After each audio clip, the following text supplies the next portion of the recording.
So,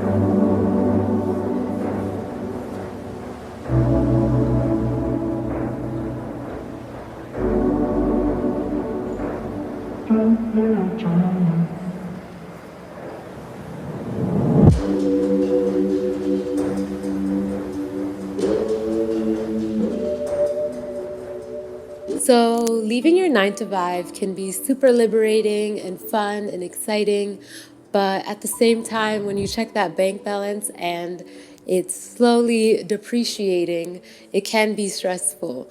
And if you don't have a bank of mom or dad, like many of us, I'm sure, you do need to make a bit of income at some point just to feel comfortable and like you're at a good point.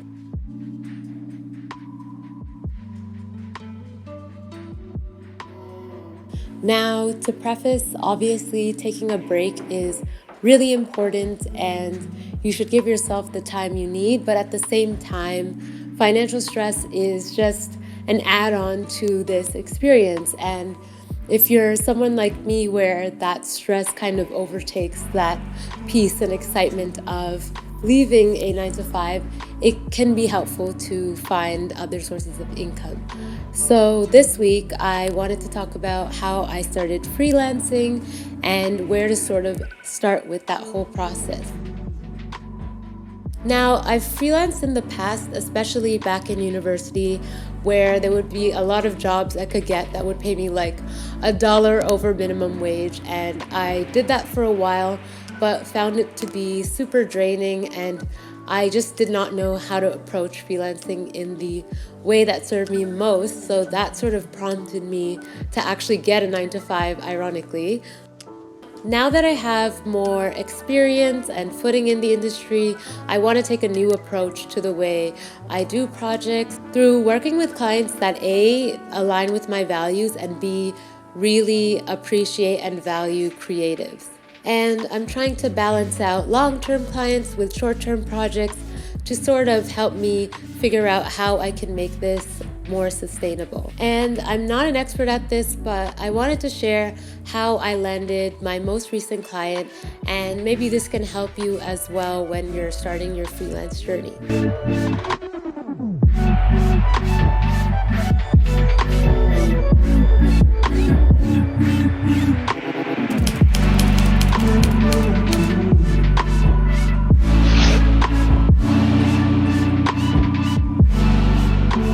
Now, let's start with the first thing no one wants to work on, their portfolio. And I know this because it took me about a full year to actually redo my portfolio. And as a member of Procrastinators Anonymous, I know it's a struggle to start working on redoing your portfolio, but it's so important because I think over having a degree or any other credentials, your work speaks for itself. So 3 things I really focused on with my portfolio was having a consistent look throughout, just formatting my different projects in the same format so they look consistent throughout all pages. So concise descriptions of your projects are also really important because you can quickly tell people what this project's all about, and I don't think you have to be like super professional and robot-y because people are looking for creatives. So like keep it light, obviously not like casual, but like try to keep it light and just how you would almost speak. I also think it's important to kind of divide your portfolio up into like different things you do, because I think in previous portfolios I just sort of put everything under these really blanket categories, but I wasn't specifically outlining what I did. And I think it's helpful to really emphasize what you do and also like include that when you're reaching out to potential clients and emphasize what you bring that they need.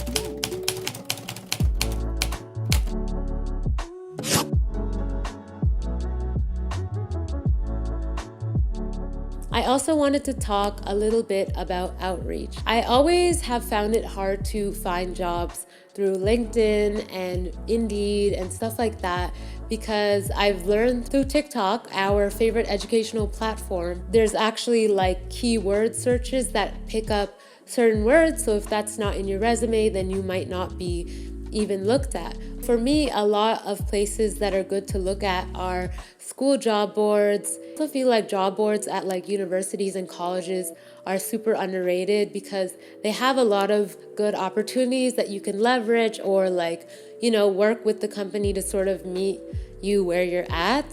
And honestly, just swap logins with like friends from other schools or people you know. I don't think it's illegal, I don't know, but I found that very helpful. I also think social media is a great way to find opportunities. Usually, I feel like you're found in that case because people might reach out to you for work you've put out. And finally, just like reach out to people, reach out to old clients, reach out to your friends and family that may know someone that needs a designer, and just sort of like cast a wide net. Because I feel like sometimes we feel like there's no opportunities, but sometimes we have to create those by just putting ourselves out there and just seeing what happens. And some tips when reaching out is to just be super concise in your email, introduce yourself, do like 1 or 2 lines, and then just lead the people to your portfolio or your LinkedIn or your resume and just leave it at that. You don't really need to add that much fluff, especially initially when you reach out. And on top of outreach, always follow up, because prior to leaving my 9 to 5, I was thinking of just transitioning into another 9 to 5. So I had applied for all these places and I heard back from some, I didn't hear back from all. And I would just send out follow-up emails like a week or 2 after. And that was really helpful because a creative director I had reached out to was actually just like in the midst of like a massive project and they just totally missed my email. But the fact that I followed up, it just like popped up back in their mind and they were able to reach out to me. And obviously I decided not to go down that path, but I think that just shows the importance of reaching out and following up.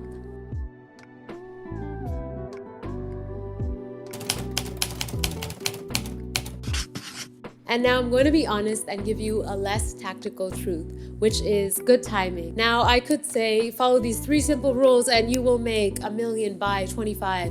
But let's be honest, a lot of this stuff is up to luck and good timing. So I think at least to improve your chances of getting out there, you can consistently put your work out there, reach out consistently, and try not to be discouraged when you don't hear back in the first week. A lot of this stuff is timing, so you need to be patient with yourself and just allow things to take form as they go.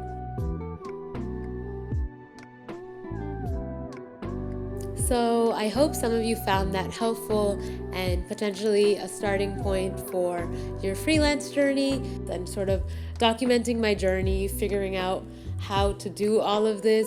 And of course, I am available for freelance projects. If you're interested, just send me an email.